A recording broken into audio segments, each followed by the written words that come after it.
नाज़रीन, आज का जो टॉपिक है जिस पे मैं बात करना चाहता हूँ, वैसे तो उसका ताल्लुक जहांगीर खान तरीन साहब के साथ है, लेकिन इसका ज़्यादातर ताल्लुक, मैं पहले से आपको बता दूं, इसका ताल्लुक सहाफ़त के साथ भी है। मेरी हद्दुल इम्कान ये कोशिश होती है कि सहाफ़त के अंदर वो लोग जो मुझसे जिनकी सोच मुख्तलिफ है, मैं उनके ऊपर कभी भी बात ना करूं। आज एक ऐसी चीज हुई है जिस पे मैं फिर भी कोशिश करूंगा कि मैं तमीज और तहजीब के दायरे में रहते हुए जो है मैं बात करूं।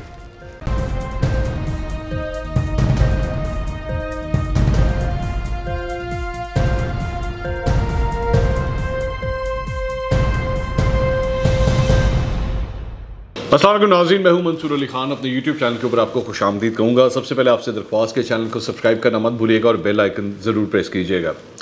नाज़रीन, आज का जो टॉपिक है जिस पे मैं बात करना चाहता हूँ, वैसे तो उसका ताल्लुक जहांगीर खान तरीन साहब के साथ है और जहांगीर खान तरीन साहब का जो ग्रुप आज वज़ीर आज़म से मिला है उससे उसका ताल्लुक है, लेकिन इसका ज़्यादातर ताल्लुक, मैं पहले से आपको बता दूँ, इसका ताल्लुक सहाफ़त के साथ भी है।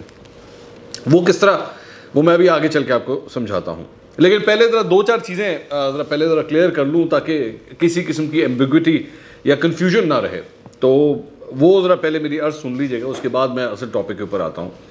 मेरी हद्दुल इम्कान ये कोशिश होती है कि सहाफ़त के अंदर वो लोग जो नज़रियाती तौर पर या जिनकी सोच मुझसे मुख्तलिफ है, चले मैं इसको आसान अल्फाज में तहजीब के अंदर रहते हुए अगर मैं ये बात करूँ कि जी मुझसे जिनकी सोच मुख्तलिफ है, मैं उनके ऊपर कभी भी बात ना करूं। मैं उनसे उनके काम के ऊपर, उनकी ज़ात के ऊपर, उनके हवाले से किसी किस्म का कमेंट करने से इज्तनाब करूं। मेरे सहाफ़ती करियर में सिर्फ एक ऐसा वाक़या हुआ था जिसने मुझे काफ़ी हद तक बाद में सोचने पे भी मजबूर किया कि क्या इसकी ज़रूरत थी, लेकिन फिर मैं बार बार सोचता हूँ कि हाँ नहीं, वाकई उसकी ज़रूरत थी। वो वाक़या था जब डॉक्टर शाहिद मसूद साहब के साथ मेरा एक प्रोग्राम हुआ था और मैंने उनसे वो जो ज़ैनब का एक केस था बच्ची का, उस हवाले से चंद सवालात किए थे, तो उन सवालात के वो जवाब नहीं दे सके थे, जो बाद में जाके प्रूफ भी हुआ था कि वो गलत थे। कोर्ट के अंदर भी वो प्रूव हुआ था। लेकिन मुझे उसने एक बैड टेस्ट इस सिलसिले में दिया था कि ऑब्वियसली ये लोग सीनियर्स हैं, मेरे सीनियर्स रह चुके हैं, मैंने इनके साथ चैनल्स में काम किया हुआ है, तो मैं फिर भी इस कन्फ्रंटेशन की तरफ नहीं जाना चाहता, मैं अवॉइड करता हूँ। बल्कि कई दफ़ा मुख्तलिफ इंटरव्यूज़ के अंदर भी मुझसे कई सवाल किए गए जाते रहे कि जनाब वो फ़लाँ सहाफ़ी ये तो फ़लाँ एंकर वो, आप बोलें, आप उस पर क्या कमेंट करेंगे। जहाँ तक अच्छाई की बात होती है, मेरी पूरी कोशिश होती है कि मैं अच्छाई ज़रूर बयान करूँ, कि अच्छी बातें ज़रूर करूँ, लेकिन बुराई जो है वो मैं फिर भी छुपाने की कोशिश करता हूँ। और जानते हुए, देखते हुए कि वाकई ये गलत हो रहा है, मैं फिर भी कोशिश करता हूँ कि ये ना हो इस तरह। आप इसको समझ लीजिए कि शायद ये मेरे प्रोफेशन की ये डिमांड है या एक प्रोफेशनल एथिक्स हैं कि यार रहने दें, छोड़ें, क्या अपने सीनियर्स के ऊपर कमेंट करना या इस किस्म की बात करना। मेरी कोशिश होती है कि मैं ना करूं। लेकिन आज एक ऐसी चीज़ हुई है जिस पे मैं फिर भी कोशिश करूंगा कि मैं तमीज़ और तहजीब के दायरे में रहते हुए जो है मैं बात करूं, और मैं कोशिश करूंगा कि मुझसे कोई इंसल्ट सरजद ना हो जाए। मैं अपने अल्फाज के चुनाव के ऊपर बहुत ध्यान दूं।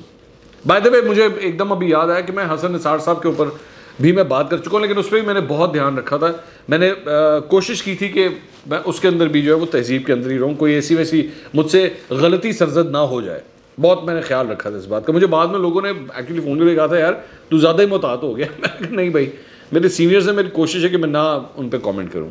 एनीवेज, क्योंकि यहाँ पे ना यूट्यूब के ऊपर बहुत से ऐसे वो बैठे हुए लोग जिनकी दरअसल में रोज़ी रोटी ये है कि वो एंकरों के ऊपर जो है वो कमेंट करते हैं, फजूल किस्म के, ना उसका सारा ना पैर है, बिला वजह कमेंट करते हैं सिर्फ अपनी व्यूअरशिप बढ़ाने के लिए, या एंकरों की तस्वीरें लगा के जो है वो कोशिश करते हैं कि जनाब इससे हमारे व्यूज़ जो हैं वो ज़्यादा आ जाएंगे। मैं जानता हूँ ये एक सोची समझी स्कीम के तहत होता है, इनके अंदर इतनी ज़रूरत नहीं होती कि उस एंकर से कभी रब्ता कर सकें।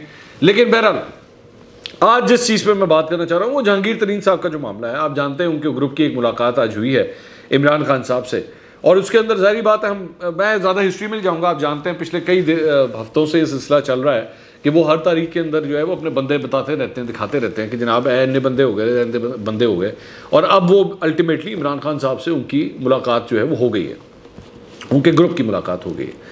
और वो वहाँ से ग्रुप की मुलाकात के हवाले से ये कहा जा रहा है कि जनाब वो उनके ग्रुप ने जो है समझाया है वज़ीर आज़म को कि जनाब ये बड़ी सोची समझी स्कीम के तहत आपको दूर किया जा रहा है इमरान खान साहब से, जहांगीर तरीन साहब से, तो आप ज़रा बड़ा इस बारे में मोहतात रहें। ठीक है, ओके। लेकिन एक जो आज एक ट्वीट हुई है कामरान खान साहब की जानिब से, पहले मैं ये बता दूं कामरान खान साहब ने और मैंने बहुत अरसा इकट्ठे काम किया है, इकट्ठे जियो के अंदर। मैंने जियो में तकरीबन 6 साल काम किया और कामरान खान साहब भी 6 साल उसी वक्त उसी टाइम फ्रेम में जियो में काम करते थे, और हमारा जो स्टूडियो था उसके साथ वाला ही स्टूडियो जो है वो उनका था। मेरा ज़्यादा इंटरेक्शन नहीं होता था उनसे, क्योंकि ऑब्वियसली हम दोनों के अलग शिफ्ट थी, अलग प्रोग्राम्स थे। तो हमारी मैं न्यूज़ में था, वो प्रोग्रामिंग में थे। ज़ाहिर बहुत सीनियर हैं, वो बहुत सीनियर सहाफ़ी हैं।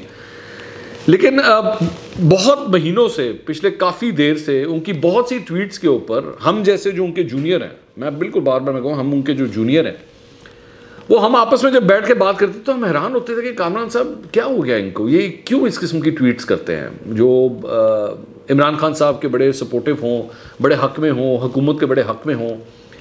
मतलब चलें यार ठीक है, मतलब हमसे तो आज तक ये कभी इस तरह नहीं हुआ कि हमने बैठ के जो है वो किसी पार्टी की फेवर में बैठ के ट्वीट्स की हों, जनाब है बड़ा चंगा लीडर, तो ये बड़ा ज़बरदस्त हो गया, ये बड़ा कमाल कर दिया। हमारी तो कोशिश होती है कि नहीं यार, इससे आपका इंप्रेशन ख़राब होता है आपका, कि आप लगता ये है कि आप बेसिकली पार्टी बन गए हैं, आप किसी पार्टी को सपोर्ट कर रहे हैं।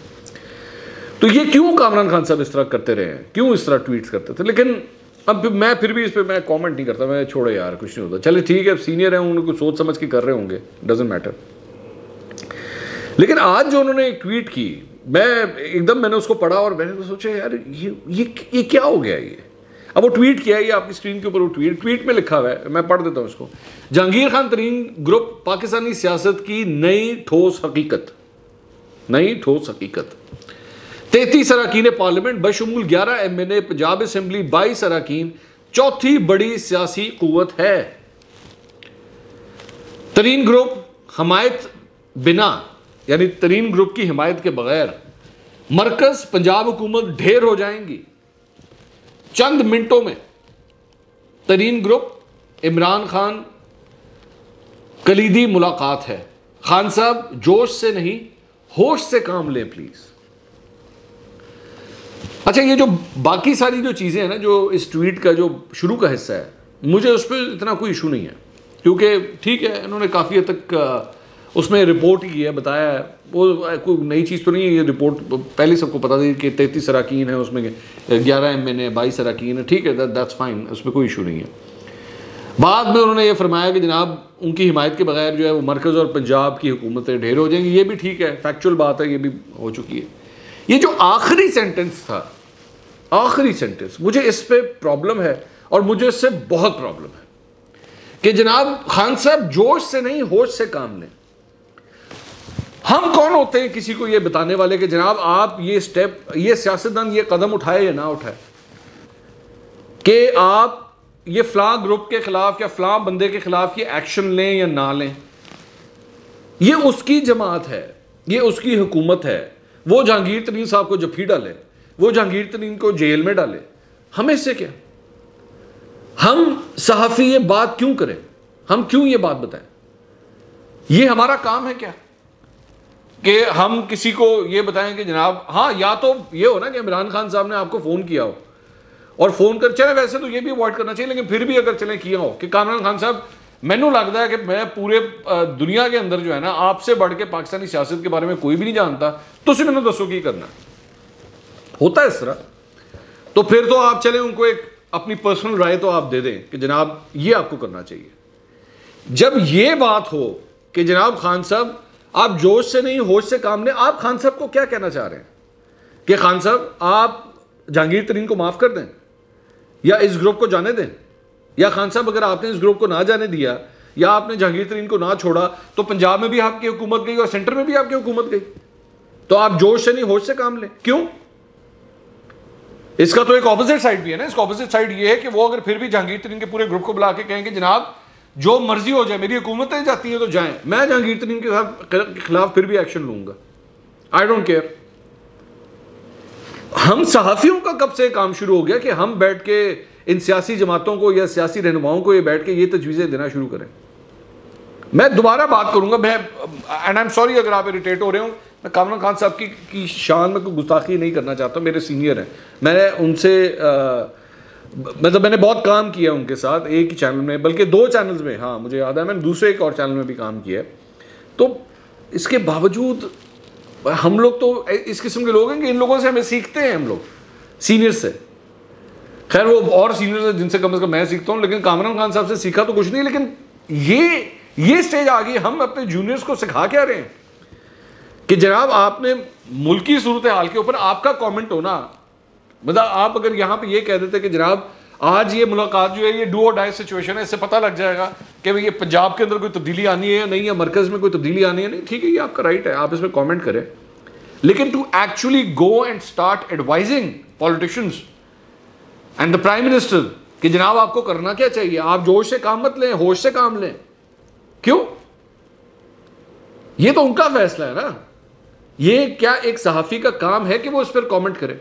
अच्छा एक और बात, ये अक्सर मैं जिस तरह वो पहले YouTube के ऊपर बता रहा था कि बड़े इस किस्म के वो बैठे हुए हैं, मैं क्या कहूँ इनको, चलें यूट्यूबर ही कह देते हैं, यूट्यूबर्स बैठे हुए हैं जो अपने आप को कहते हैं कि जी हम सहाफ़ी हैं, वो अक्सर बाकी एंकरों के ऊपर तो बड़ा इल्ज़ामात लगाते हैं, जनाब ये नून लीग के साथ, तो ये नून लीग का व्हाट्सएप ग्रुप है, तो ये नून लीग का, सब बकवास, एब्सोल्यूट बकवास, इनके पास ना कोई सबूत है ना ये इस जोगे हैं कि ये सामने ला सकें।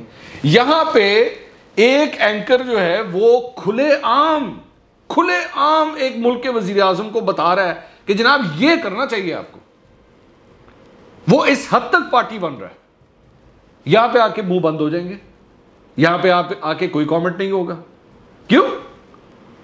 यहां पे आके आप क्यों आवाज बंद हो जाती है, म्यूट के ऊपर क्यों चले जाते हैं जनाब?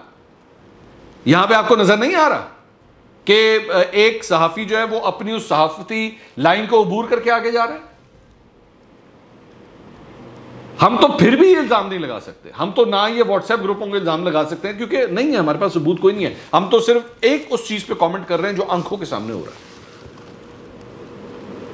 मैं दोबारा सिर्फ यही कहूंगा कि कामरान खान साहब जैसे और इन जैसे और सीनियर्स को इस बात को इसकी एहतियात करनी चाहिए कि हम जैसे जूनियर्स और हमसे भी जूनियर्स, खैर हमें तो तकरीबन 15 साल हो गए इस फील्ड में आए हुए, लेकिन हमसे भी जूनियर्स हैं, वो लड़के लड़कियां जिनको अभी 3-3, 2-2, 4-4 साल हुए, वो देख के वो क्या सीखेंगे कि जनाब ये होती है सहाफत, ये हमारा काम है लोगों को बताना कि आप क्या करें। बाकी जो अंदर की कहानी है, असल अंदर की कहानी क्या है, वजीर आजम हाउस के अंदर क्या कुछ हुआ है, वो आपसे अगले वीलॉग में इंशाल्लाह ज़रूर शेयर करेंगे, जैसी कुछ मज़ीद डिटेल्स हमारे पास पहुंचेगी। अगले वीलॉग में दोबारा मुलाकात होती है। अल्लाह हाफ़िज़।